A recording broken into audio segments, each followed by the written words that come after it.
जो उमर साहब की सरकार कोशिश कर रही है स्टेटहुड पर बात करने की, न कि कोर इश्यूज पे 370 पे स्पेशल स्टेटस पे, तो उनके खुद अल्फाजों में बहुत तजाद है, उनके रेजोल्यूशन में तजाद है, और उनके ये जो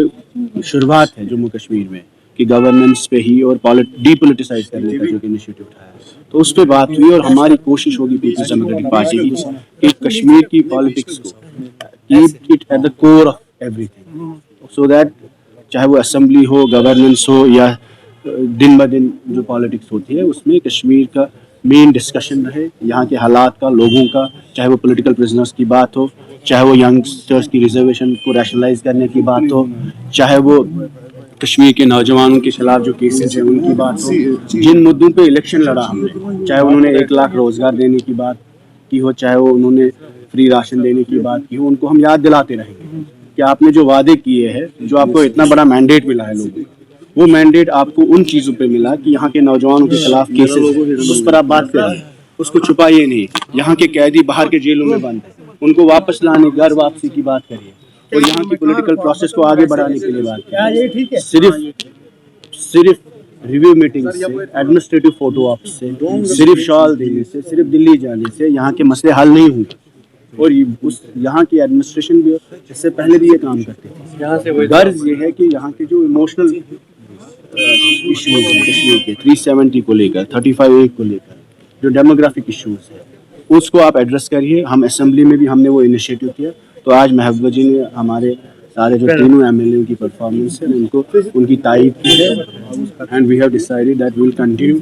to work on similar issues in the future course. जो भी यहाँ पर देखिए, हम उनके खिलाफ भी नहीं है, जैसे आपने पहले भी कहा, हम नेशनल कॉन्फ्रेंस के खिलाफ भी नहीं है। व्हाट वी आर सेइंग कि जो आपका एजेंडा है, जो आपका मैनिफेस्टो है, जिस पे आपने वोट लिया, उसकी बात करिए असेंबली में। जो कश्मीरियों का फॉर्मल रिस्पांस होना चाहिए था पिछले 5-6 सालों में, ये सड़क पर 370 की बात करते हैं, मोहल्ले में बोलते हैं, कोचू में बोलते हैं, प्ले फील्ड में बोलते हैं, लेकिन जहां बात करनी है, कैबिनेट होती है, वहां स्टेटहुड का रेजोल्यूशन लाते हैं। फिर जब असेंबली होती है, 5 दिन का बिजनेस था, जो इन्होंने कहा कि हमने आउट ऑफ प्रोटोकॉल रेजोल्यूशन लाया, 5 दिन का बिजनेस था, उसमें कहीं पर मेंशन ही नहीं था,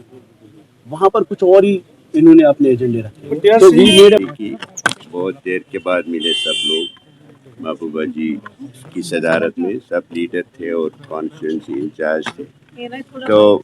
हमने बात की जो इस वक्त हालात हैं और जो इलेक्शन के बाद जो हालात हैं, और जिस तरह से इस हुकूमत ने जो बुनियादी इनका मंशूर था, जिससे उन्होंने इन्हिराफ किया, और वो उसको बुलाने की कोशिश में है कि जो 370 और 35A और रियासत की जो स्पेशल स्टेटस था उसको ख़त्म करने का जो इन्होंने पूरा मंसूबा बंद तरीके से फैसला किया कि हम इस पे बात नहीं करेंगे। तो जिस हिसाब से हमारे 3 लेजिस्लेटर्स, वहीद पारा साहब, हमारे फयाज साहब और हमारे रफ़ीक नायक साहब, जिस तरीके से इन्होंने उसको उजागर किया असेंबली में, उसके लिए आज सारी पार्टी यहाँ आई थी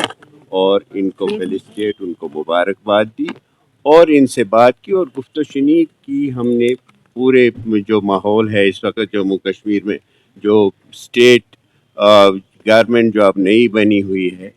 अभी तो टाइम है, लेकिन जो इनके अपने भी वादे हैं उन पे भी अभी कोई बात नहीं करते हैं। पूरा एक साइलेंस मोड पे हो गए हैं। चीफ मिनिस्टर साहब भी बात नहीं कर रहे हैं, कभी कभी फारूक साहब बात करते हैं तो वो भी कोशिश कर रहे हैं कि वो जो असली मुद्दा है उसको और गहरा दफना दें। जो इनका हमेशा रहा है नेशनल कॉन्फ्रेंस का पॉलिटिक्स की एक नई सिचुएशन, जो भी यहाँ पे स्टेटस को क्रिएट किया गया हो, चाहे 47 में, चाहे 52 में, 75 में, 96 में, जब भी नया सिचुएशन है उसको, तो इसी तरह से आज इनकी कोशिश है। लेकिन हमारी पार्टी ने ये रिजॉल्व किया है कि हम इनको वो सौदाबाजी अब नहीं करने देंगे, और हम लोगों के साथ हैं, जो लोगों के दिलों में है, जो उनके जज्बात हैं, जो उनके खदशात हैं, उनको हम उजागर करते रहें।